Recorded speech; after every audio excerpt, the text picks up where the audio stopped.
fingers on the floor.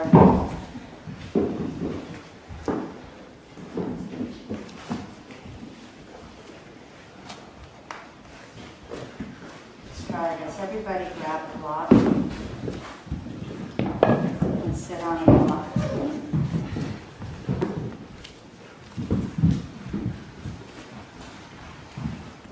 Bring your hand to the top of your right thigh, high up in the groin, rounding your right hip into the block.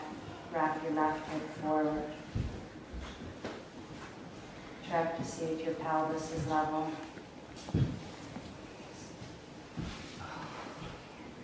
Is your pelvis level? So either stay sitting on the block or slide the block out and sit on the ground. Still keeping your pelvis as level as possible. Lift your chest up. Press into your fingers. And lift your collarbones up. Lift your back ribs up. Lift the ASISs up. Take another deep breath. Then you take the left fingers a little forward for balance and reach the right arm back. Reach your right arm back. Push into your left fingers and reach back through your right fingers. Push into your left, reach back with your right. So this will help you to keep your ribs square. Bending your left knee, if you want to try this a little deeper, so be watchful. You can reach for your ankle or your foot. Go ahead. If that feels a little stressful on your knee, then just back it up and just work on the arm action, working on opening through the hips. It's good. If you're okay here and you're curious about what you could do next, left arm reaches back, reaching for the ankle or foot with both hands. Just taking a couple of deep breaths. Lifting your chest, lifting your collarbones, look up. And then slowly releasing. Hands to floor, switch. Left knee forward. Sitting into your left hip. Making sure the right ankle, knee, hip are in line. And we'll all get up on the block for a few breaths.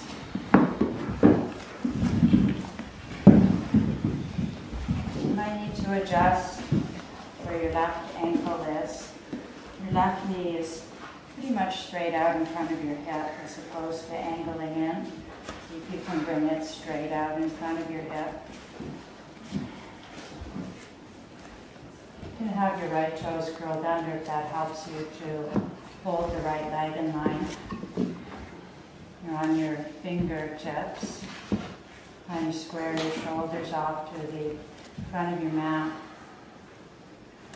You can stay here. Everybody's looking very symmetrical, balanced here. So don't keep going on if it's just throwing you for a loop. Left thigh grounding down more. You put your left hand on your thigh. And that helps it to ground, it helps it to release. So if you're going to go to the version without the block, you should be able to feel that left thigh pretty much soft and relaxed right now. So that if you take the block out, you're sitting that thigh and hip down onto the floor, which is optional. If that feels your pelvis all wonky and out of alignment, stay with the block work. Trying to find, again, level pelvis.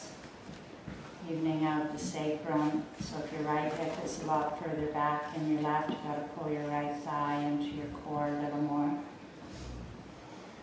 You're on your fingertips, lift up the ASISs, lift up through your back ribs, lift up through your kidneys, lift up through your collarbones. Take your left arm behind you, reach back with your arm before you even contemplate whether you're going to bend your knee. Reach back, push into your right fingers, reach back through your left fingers, push into your right, reach back with your left. If you want to try this, bend your knee. If you don't grab your foot, it's not that helpful to work on bending the knee. So you come back to the hip opening part, just forgetting the arm part right now.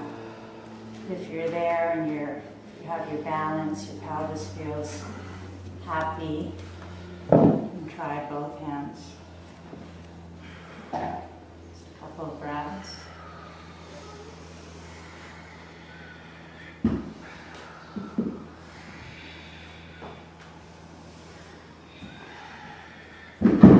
Slowly release.